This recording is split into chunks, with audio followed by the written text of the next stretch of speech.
Have you ever written a Python program that suddenly crashed? Everything was working perfectly, and then boom, value error. Program stopped. No output, no result, no happiness. As a programmer, you cannot control what users enter, but you can control what happens when something goes wrong. That's exactly why Python gives us exception handling. In this video, we'll learn how to prevent programs from crashing and handle errors like professional Python developers. Now, what is an exception? Zero division error. Python encountered a problem. It tried to divide a number by 0, but mathematically that's impossible. So Python raised an error. This type of error is called an exception. An exception is an error that occurs during program execution. The program starts, everything looks fine, then suddenly an error occurs and execution stops. Why do we need exception handling? You expected a number, but the user entered text. Python crashes. The mistake wasn't yours, it was the user's input. So, should your entire application stop? Absolutely not. We need a way to handle such situations.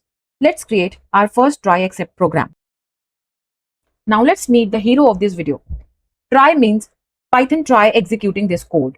If everything works fine, continue normally. But if any error occurs, jump to except. Notice something amazing. The program did not crash. Instead, it handled the situation gracefully. Now let's see how try except works. Python first enters try block, then it runs the code. If error occurs, the control immediately moves to except block. The program continues. Let's compare it with an easy analogy. Imagine you are riding a bicycle. Try block is the ride, exception is falling, except block is wearing a helmet. The fall happened, but damage was controlled. Next, let's discuss the types of common exceptions. The first one is value error. The value error is raised when Python cannot convert a value into the required type. Next is zero division error.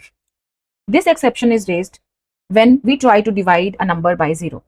Next is name error, when a variable doesn't exist. Next is index error. This is raised when we are trying to access a position that doesn't exist. Next is key error. The key error is raised when the dictionary key doesn't exist.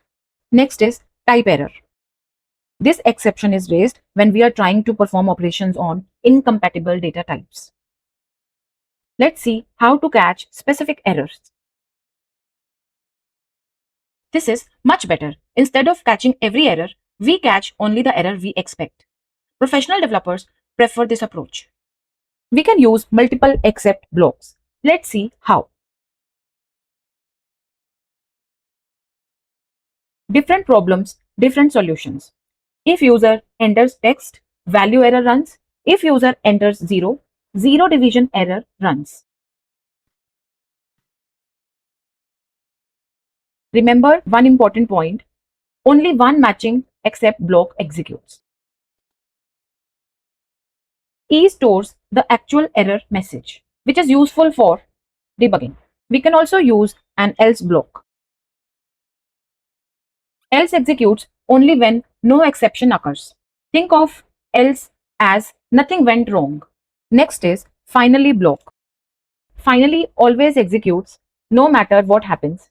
Error or no error, it always runs. Next is raising exceptions. Till now, Python created exceptions, but developers can also create exceptions. Raise manually generates an exception. Let's take one real-life project.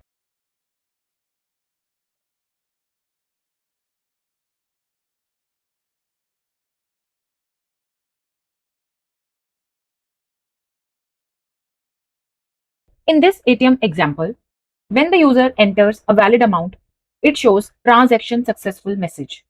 When user enters text, that exception is handled. When user enters negative amount, the custom exception is generated. Next, let's discuss some common beginner mistakes. In this, indentation is missing. In this code, the mistake is no exception or finally block is added. So this is an invalid structure. In this, the order of except block is the problem. General except should come last. Congratulations, you have just learned one of the most important concepts in Python. Professional applications don't become great because they never fail. They become great because they know how to handle failures gracefully. Before you leave, try this challenge. Write both answers in the comments. If this video helped you, like, share, and subscribe. Keep learning, keep building, keep coding. See you in the next one. Happy coding!